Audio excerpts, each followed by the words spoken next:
sur votre prénom dans Google, vous allez être surpris, vous allez voir ressortir des choses. Moi, j'ai encore des choses qui ressortent à l'époque où j'étais ingénieur de recherche, que j'étais en thèse à Lille, à Toulouse. Voilà, c'est des choses qui sont encore là. Alors, bien évidemment, c'est des choses que vous pouvez demander à effacer. Mais il y a des contraintes qui sont géographiques. Imaginez que le serveur sur lequel ces données qui vous concernent sont à l'étranger. Il y a des contraintes aussi qui sont légales, hein, il y en a beaucoup. Et imaginez aussi, il y a l'autre contrainte qui est importante même, c'est que vous demandez à un webmaster d'enlever vos traces ou d'enlever les éléments qui circulent sur vous, mais il n'a pas envie. Bah, comment vous faites? Bah, l'information, elle reste. Donc ça, il y a des contraintes qui existent. Et la dernière chose, c'est la vitesse de propagation. Ça va très très vite. Je parlais Twitter parce que c'est du webtorial, ça va très très vite.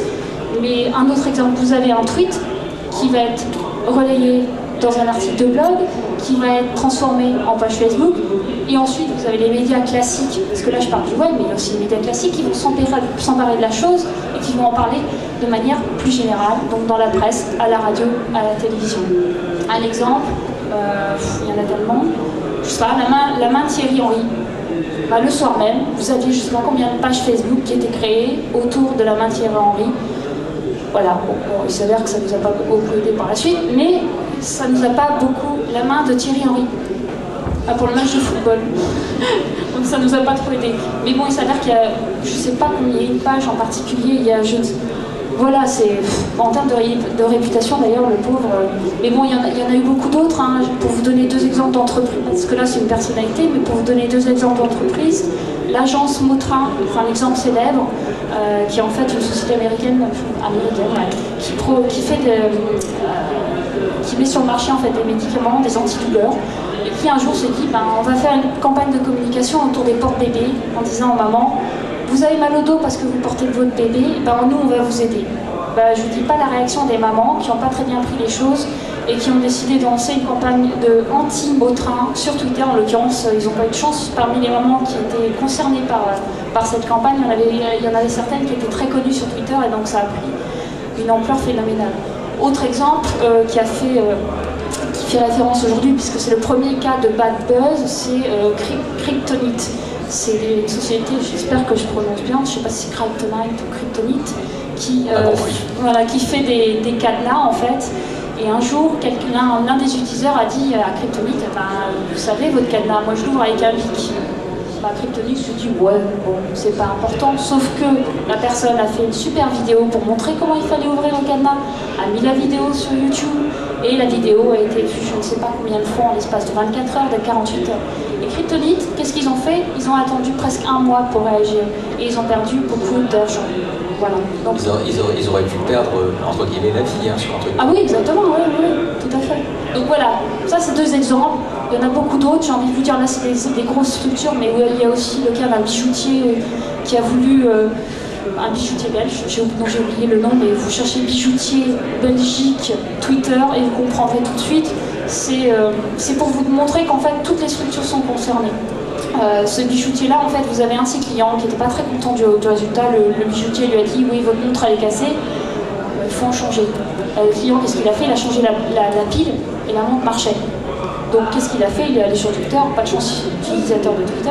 Je parle beaucoup de ce réseau, mais c'est important, hein, il a pris énormément d'ampleur et de célébrité au cours de cette année. Et bien il a dit sur Twitter que le bijoutier c'était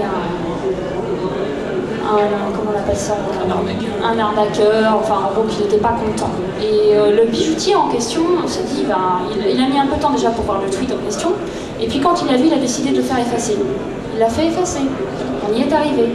Sauf qu'en fait, les médias, les blogs s'en sont emparés, ils se sont dit, ouais, le bijoutier a demandé à ce qu'on enlève le tweet, c'est pas normal, et ainsi de suite, tout le monde a le droit de s'exprimer sur le web. Et finalement, le bijoutier, il y a eu le revers de la médaille et le retour de flamme. C'est qu'en fait, lui qui pensait être discret et faire la bonne chose en enlevant ce tweet, finalement, ça a été tout l'inverse. Tout le monde a parlé de cette affaire-là. Voilà, donc pour vous dire... La bonne démarche, ça aurait été celle qui est préconisée par nos amis anglais, c'est d'accompagner le dialogue et d'essayer d'y remédier, voire même de dire, ok, j'ai tort, je modifie. La première chose à faire, c'est la réactivité, et la deuxième chose, c'est la transparence. Il faut être honnête envers sa communauté. C'est la communication de crise. Essayer de comprendre, et surtout ne pas paniquer, ne pas répondre dans l'urgence. Je parle de réactivité, mais il ne faut pas confondre réactivité et précipitation. Voilà, c'est deux termes qui sont importants quand même de souligner. Slide suivant, j'espère que je suis dans les temps. Surveiller son réputation qui, donc là on va passer vite, donc c'était pour mettre l'accent sur le fait qu'aujourd'hui toutes les structures, quelle que soit leur taille, sont concernées. Donc je parle de la SNCF, bon, aujourd'hui j'ai pas eu trop de soucis avec eux, c'était plutôt la RATP, quoique la SNCF est un peu liée, bon, peu importe. Aujourd'hui c'est sûr qu'eux, en plus avec l'arrivée du temps réel, c'est encore plus important. Donc c'est pour ça qu'ils ont mis en place une stratégie qui vise à écouter ce qui se dit, à proposer aux gens de donner leur avis. Donc vous voyez, des sociétés comme ça ont besoin d'être à l'écoute en permanence, parce que moi qui suis sur Twitter, encore une fois, je suis énormément ce qui se passe sur le RER B, le RER A, pour ne pas passer des zones métro, surtout quand il y a des cas de grève, et tout de suite on voit les gens qui parlent du RER, qui parlent du métro, la ligne 6 ne fonctionne pas, ils sont en retard, et ainsi de suite. Et donc il y a toute une activité de veille à faire sur ces réseaux-là. Et donc la SNCF a pris le parti de mettre en place une plateforme justement pour donner la parole aux utilisateurs des transports en commun. Donc ça c'est une des démarches qu'ils ont lancées, mais il y en a beaucoup d'autres. Autre exemple, donc là à une échelle plus petite, Juritel, donc c'est un petit cabinet juridique, ils sont 3 juristes et ils sont 7 associés. Donc 3 personnes, dont une que je connais, qui gère en fait le compte Twitter et ils ont un site web. C'est pour information le site web juridique le plus ancien. Ils ont créé leur site web en 95, ils ont énormément de trafic, mais tout ça pour vous dire qu'ils font de la veille sur Juritel, ils font de la veille sur leur sujet, ils surveillent leurs concurrents. De toute façon, il ne m'a pas dit lesquels, mais voilà, aujourd'hui vous avez la SNCF qui est capable de mettre en place une démarche de veille, et vous avez des petits cabinets, des petites structures comme Juritel qui sont capables de mettre en place une activité de veille, qui font un système d'alerte. Alors là on va passer, bon comment on est sur la partie, j'ai encore un peu de temps, oui. Ouais, je pense très que vite. 5 minutes, si les questions sont... Je ferais bien que les gens puissent revenir peut-être sur ce que vous avez dit pour vous poser des questions. Je vais juste rapidement sur les outils. Vous voulez maintenant ou on attend? Est-ce que vous avez des questions à poser là où on en est, ou est-ce que vous préférez qu'on continue l'exposé en fait? S'il y a des questions, je peux les prendre, sinon on continue.